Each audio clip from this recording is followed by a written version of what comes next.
Okay, I did something a little insane. I just spent millions of dollars on dirt. A 231-acre ranch about 45 minutes from my house here in Dallas-Fort Worth. And in this episode, I'm going to tell you the whole story, and I'm going to tell you all of the business learnings and monetization ideas I had along the way, all the rabbit holes I went down on how you can make money from anything having to do with a ranch or raw land or equipment or ponds. There's so many, guys. You know me. I'm ADHD. I'm all over the place. Most of them not requiring much money. All of these ideas and learnings that I had over the last 6 months looking for this ranch, I'm going to break down in this episode. But first, I want to tell you how I found it and why I found it and what my thesis is. And of all the things I could spend money on, why raw land? I'm also going to tell you about how I negotiated almost 400 grand off the list price, even though it wasn't ugly ranch, it wasn't in trouble, it hadn't been listed for a while, it wasn't distressed. It comes with quite the cast of characters, all of them awesome. I'm going to share all the numbers, everything, what I paid, why I paid, how much I think I can make from it. And the goal is for you to have a ton of ideas for yourself on how you can make money in any number of ways I'm about to talk about. We've got ideas from spreadsheet databases to grass-fed beef and everything in between. First, let's talk about the story because the story is where the money got made. Why a ranch? Number one emotional and one financial. The emotional one came first. I've got kids, 4 of them. Most of you know this. And I kept having this nagging feeling, especially because my buddy Jeff bought a ranch, a couple hundred acres, a couple years ago. And ever since then, I've been watching his boys drive out there, move a bulldozer around, move dirt around, drive a skid steer side by side, bringing in the cows, building a burn pile after the storm. And I just admired that. I love that. Everything about it. I just feel so strongly that having your kids learn to work hard is one of the best things you can do as a parent. And it's also one of the hardest things. And I think they're correlated. I think the harder things you do as a parent are also the most important things you do as a parent. And our kids have always done chores. Started out as pick up your room, take out the trash, go get the mail, right? And then we've slowly started making them harder and more outside and longer periods of time. And it's hard. They kick back all the time. They push back. They don't like it. But now they're so much better and they're harder workers and they complain less. And it's going to pay dividends for the rest of their lives. And I just wanted to do that on a bigger scale. Of course, you don't need to buy raw land or a ranch to teach your kids the value of hard work. But selfishly, I want to own heavy equipment and push dirt around. And it's a chore that I think my boys could get more excited about. And I could get more excited about too. And I want my kids to have opportunities that I never had. And I don't want them to be soft. So a ranch to me is like the greatest hard work simulator ever invented. Fixing fence in the July heat or feeding cows when it's 37 degrees, hauling hay, that will just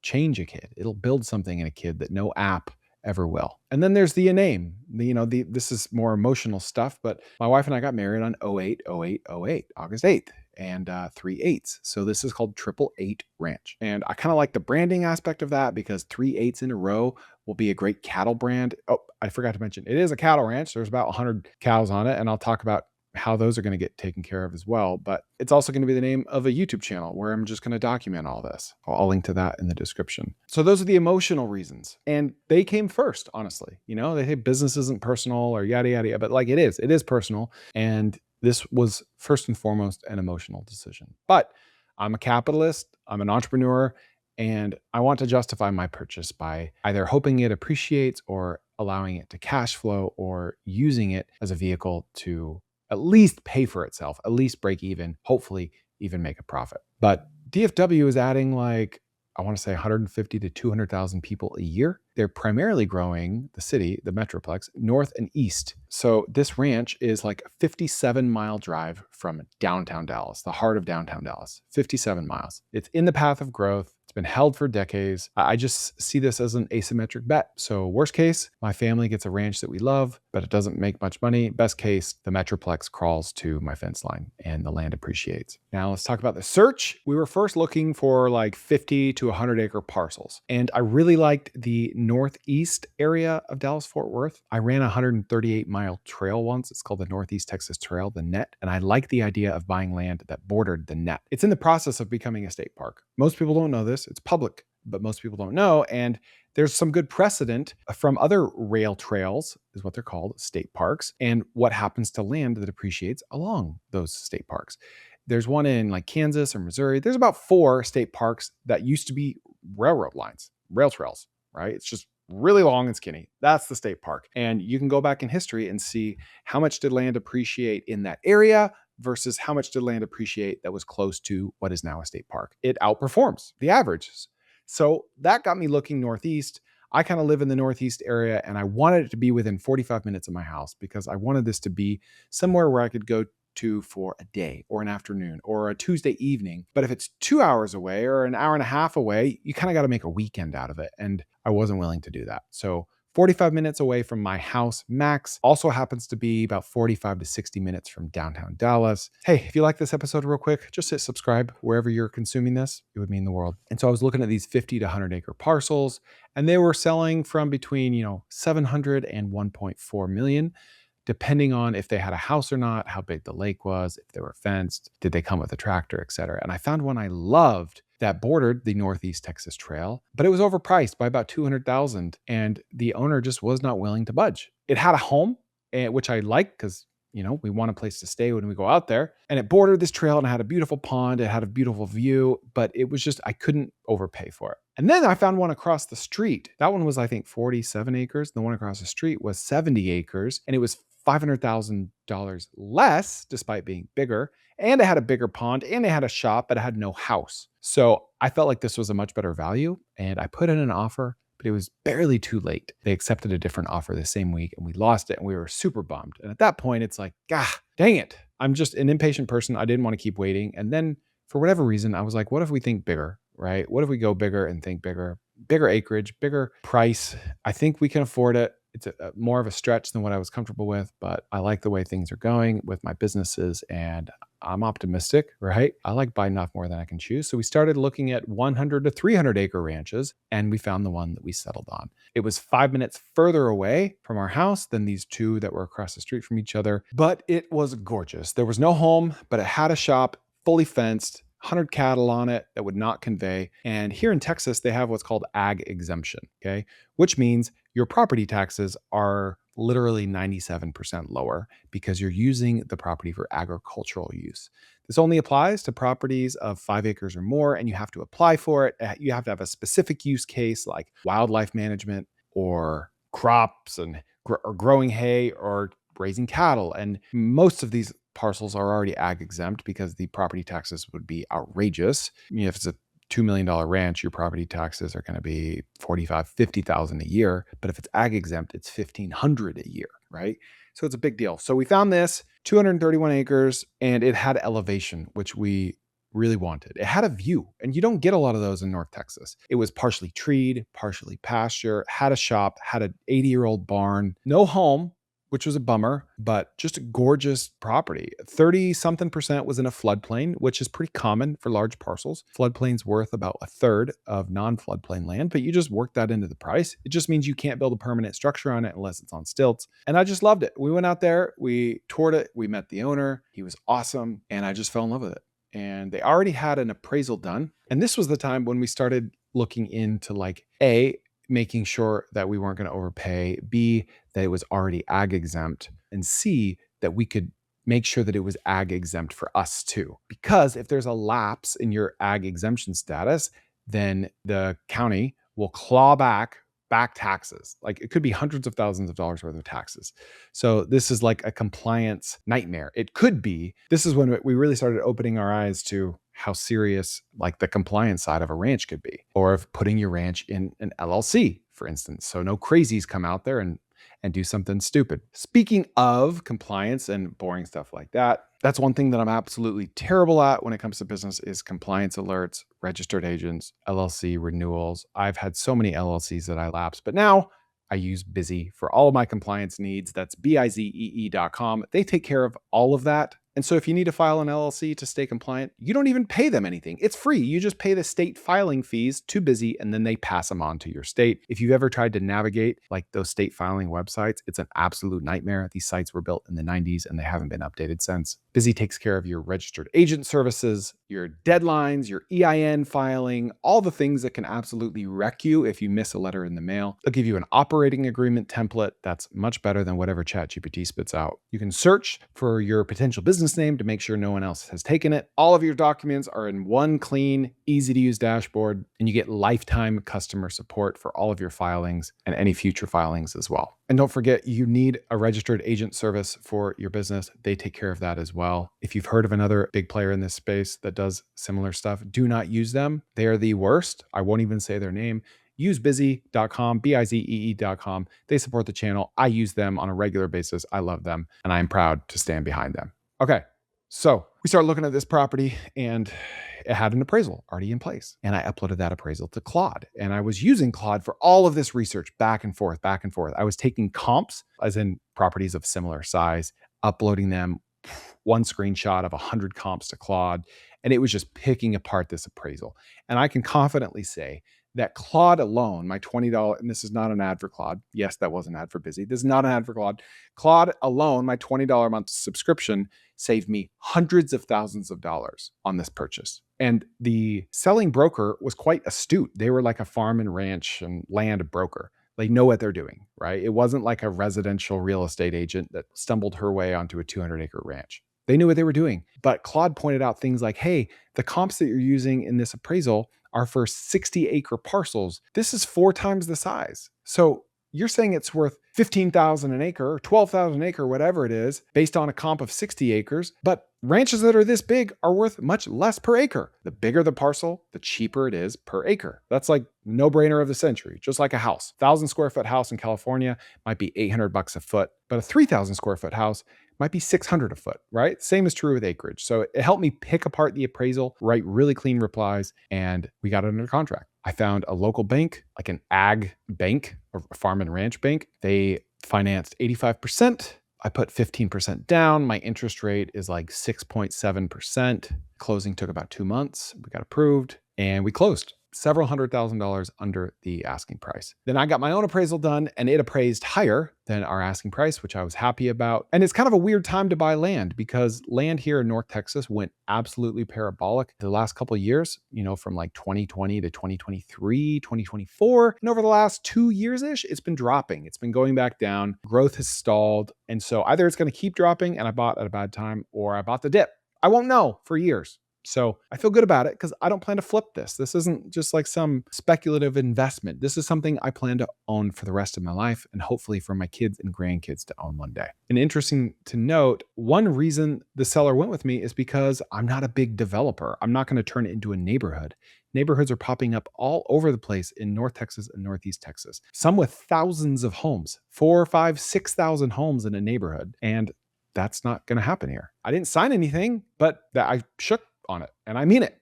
It's not turning into a neighborhood. I'm going to put a barn dominium on it for myself and then eventually a house on it for myself. And then maybe one day, if my kids still love me, it will be like a family compound. But that's hard to plan for because it requires 4 other adults with their spouses to say, yeah, let's move in the middle of nowhere, Texas. Not middle of nowhere, but it's pretty dang rural. Another thing I learned about this ranch is that it's over the Woodbine Aquifer, which who would have known that? But when I started talking to residents out there, it's a big deal where your land sits on because some of the water out there is crap and they have boil notices all the time. And some of the water is just good. It tastes good. It's cleaner. There's never a boil notice. And that was a big selling point for this land that I never would have considered was the water, the aquifer that it sits on. Another thing is it has a lot of road frontage. It's got a few hundred feet frontage on a highway and then over 1,000 feet frontage on a county road. So it kind of sits on a corner. And that's great because it means there's major water lines and access to utilities. There's a railroad right there, and it just gives you more optionality. But the floodplain land was only worth about $5,000 an acre, and the non-floodplain land was worth like $15,000 or $16,000 an acre. So you end up taking the average of the two. Of course, the cows don't care. The cows graze on all of it. A big part of this is the personal part.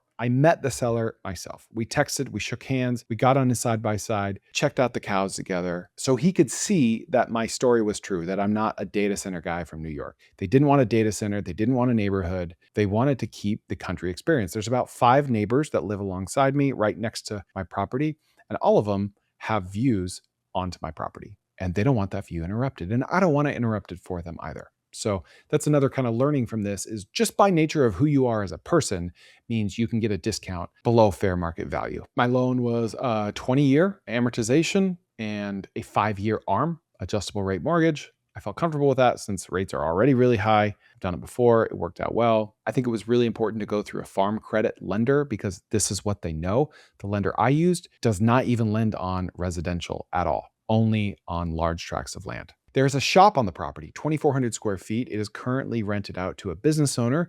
That business owner also lives right next to the property. And part of this deal was a handshake that I would keep renting it to him at a well below market rate. So I don't have access to the shop, which is a bummer, but I want this business owner to keep having access to his shop and his business. And I don't want to pull the rug out from under him. You don't want to make enemies right when you buy any property, especially one this big. Relationships are like the whole deal pipeline out in the country. Please, I need you. I need you to send me your stories. If you or someone you know made thousands of dollars in a short period of time with a business, a side hustle, a growth hack, I don't care what it is.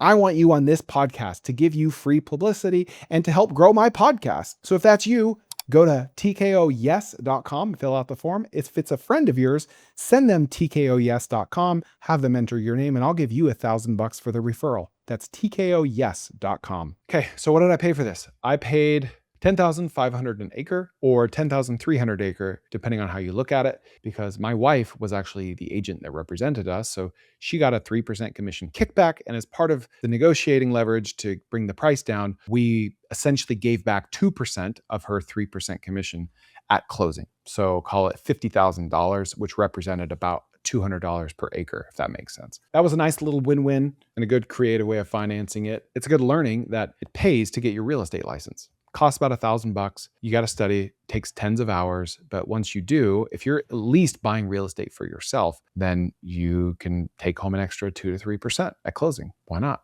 The north side of my property completely borders a river, which is awesome. I say river, it's more like a creek. It's called a river. It mostly dries out this time of year, but it's gorgeous and it's in the floodplain area.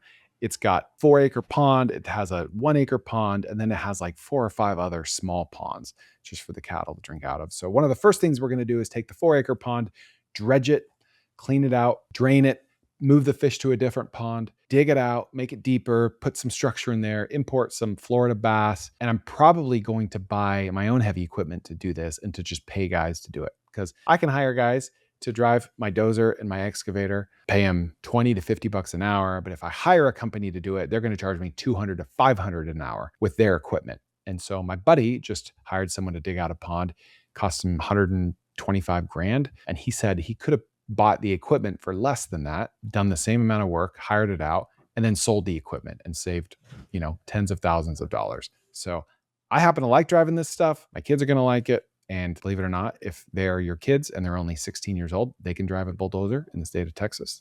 God bless Texas. So that's going to be the plan, which gets me into the business side of this ranch. All the ways you can make money. Number one, beef shares, grass-fed beef. You guys maybe remember the story that I told a year or two ago on this podcast where I did this in my backyard. I only live on 3 acres here, not nearly enough for grass-fed beef, but I bite off more than I can chew, sometimes literally. It's a great business. It's profitable. People want beef. Go look at the price of ground beef right now. Insane. It is parabolic. It is through the roof. It's like Bitcoin. Protein's never been more hot. Beef has never been more expensive. Ground beef is expensive. It's the best time ever to start a grass-fed beef business. And you don't need to own a ranch or any land to do it. You just go talk to a rancher.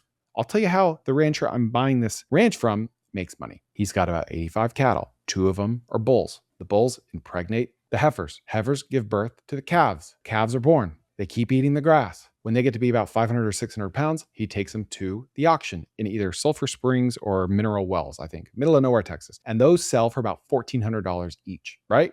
So the heifers give birth to $1,400 because they just sit out there and eat grass. He doesn't have to do anything with them. And so every time he has about 15 calves that are about 500, 600 pounds, he takes all 15 to market. That's how he makes money. Cool.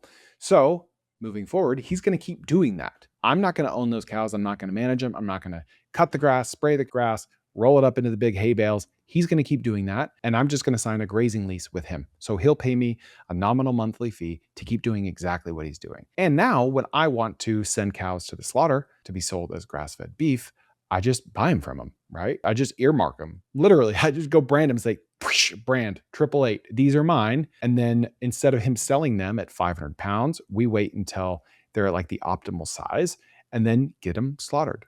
And then we package them up. I can send them to my e-commerce business and we ship them all across the country. So 888 Ranch is the name of the ranch. It's also going to be the name of the business that eventually sells grass-fed beef. But that's kind of a ways off. I'm got too much going on right now. But anyone in the world that can go talk to a rancher and say, hey, I want to buy some of your cows. And then you go talk to a slaughterhouse and say, hey, can you slaughter my cows? Be sure you get a date months in advance because they get very busy. Right? They get very, very busy. The unit economics on that are you can sell the finished grass-fed beef. It doesn't have to be grass-fed. It can be grain finished or whatever. People just want to know where their meat comes from and they want to buy it in bulk so they can save money. You can sell it from between $8 to like $20 a pound, depending on like the type of beef. Is it choice, prime, wagyu, whatever. But like $12 a pound is for like a quarter of a cow. That works. Quarter of a cow is going to be like 125 pounds worth of beef. Right? So we're talking, low thousands of dollars, call it $1,500 for a quarter of a cow, $6,000 to sell a whole cow. And your margin on that, your net margin is going to be about 40%. And you don't need a ranch to do this. Remember, like I'm doing it, but not because you have to own the land. You don't have to own the land. You don't have to be vertically integrated. In fact, like Butcher Box and like Snake River Farms, all the big boys, they don't have their own ranch. They don't have their own cows. They just buy from farmers, right? So that is a business I love because a lot of different people can do it. It's not winner take all. Every single human, except the vegans, is buying beef, right? Something we all need. It's a commodity. So if you sell beef that's not Walmart beef or, grocery store beef, people want it. Another way of making money with this, depreciation. I'm going to save a lot in taxes thanks to this ranch. I'm going to be able to depreciate some of the stuff, not a ton, from this ranch. So that's helpful.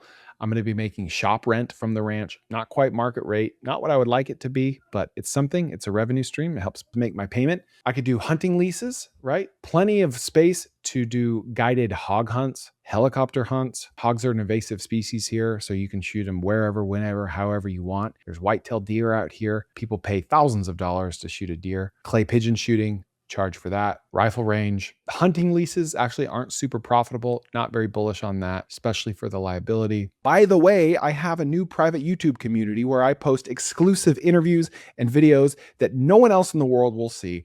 All you got to do is pay $5 a month. And you know what? YouTube takes 30% of that. So I'm hardly getting anything from that. In addition, you're going to get every single 25 plus page business plan that we make from every episode we publish. And we sell these for $19 and we do 15 episodes a month. So this is about $300 a month worth of value plus extra interviews and videos that you'll never see anywhere else for $5 a month. And you can cancel anytime. You'll also get my previous backlog of every business plan I've ever published. So you can get the link right down below. It's all done right here on YouTube. And you'll even get little custom emojis or stars next to your name when you comment on videos so you can get priority replies from yours truly. Thanks a lot. One good thing about the floodplain is it grows grass really well because it stays pretty wet. The grass grows faster. And since I'm not making it a neighborhood, I don't really care that I can't build structures on it. Now, the dozer. Go on Facebook Marketplace, you can find crappy dump trucks for 5 to 15 grand, especially if they're not street legal, because I don't need to drive this around. It can stay on the ranch. You can buy dozers for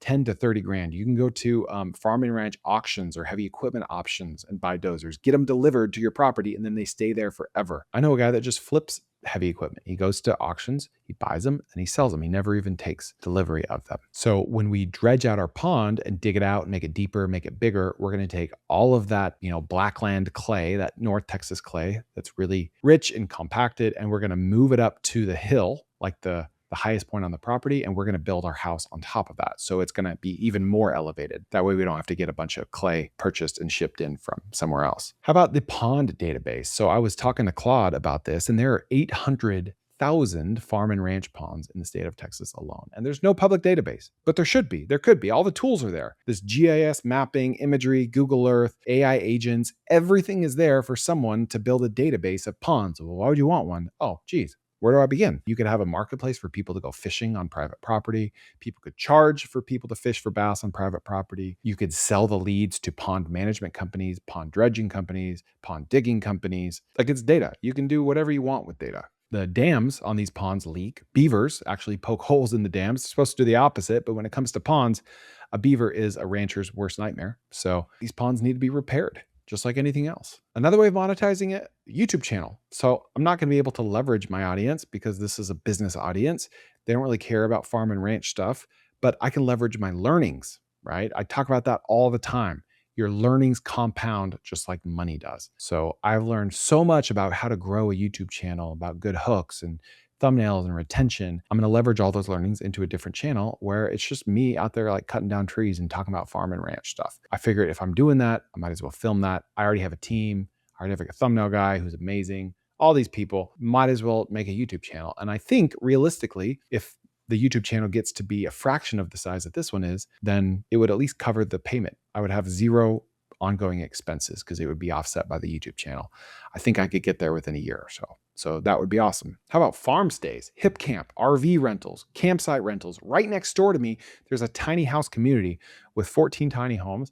She charges $14.50 a month. They're fully occupied. So they're making like $17,000, $18,000 a month on 20 acres, right? So less than a tenth the size of this. I could totally do that. Totally do that. I'm thinking about putting like a bridge Airbnb, an Airbnb that goes over the river with like a glass floor, plexiglass floor. The hard part is I would need to get electrical, solar, or whatever, septic down there. And there's regulations around putting septic too close to a river, but everything's figure outable, right? How much could you charge for an Airbnb that's like over a river that looks down on the river? That's 58 miles from downtown Dallas. Like, come on. If you want to do stuff with ranches like this, you don't have to buy it either. You can lease land for stupid cheap. Because you know what like a farmer pays to lease 20 acres? It's like low hundreds a month. It's very, very cheap. So if you go to Zillow and you find land that's like unloved, it's in a floodplain, it's on a highway, it's been sitting for a while, it's $400,000, reach out to them and see what you can do to lease it or rent to own. Right? I've got a buddy in Canada that does this. He finds raw land on highways. He rents to own it and he gets portable storage units and he builds storage facilities, but they're temporary.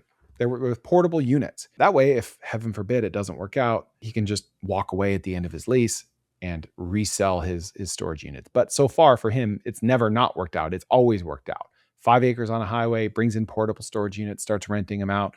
Now he's got a storage facility that's worth significantly more. And he's already de-risked it as opposed to just building it from scratch after you buy the land. So then he executes his option to buy the property from the owner because he can, right? It's like as rent to own, or it's renting land with the option to buy it. So he rents it until he's proved the model. Once he has a successful business, he buys it. You can do that with any type of use case. It doesn't have to be portable storage. A bunch of mature pecan trees and oak trees. I've been spending the last 2 weeks trimming them. I'll put out some YouTube videos about that, but I'm going to buy a skid steer, RV. All of those things can be rented out on Facebook Marketplace. You got a place to put them. That's it. I won't be talking about this ranch very often on the podcast because it's not really a business thing, but as business things happen on the ranch, I will bring them up and talk about them. But if you want to follow the journey, check out 888 Ranch on YouTube. We may or may not have a video up by the time you're watching or hearing this. We'll also link to it in the description. Thank you for following along on this journey. Thank you for supporting this podcast and being a part of the reason I was able to buy this. So you just listening to this or watching this helps promote the podcast and helps me to have a cool life. So hopefully you guys get value from me and you're starting businesses or learning about starting businesses, because I know I for sure get a lot of value from you and your loyalty. So thanks for hanging out on the Kerner Office. If you like this content, please share with a friend, hit a like or a comment below, and we'll see you next time on the Kerner Office.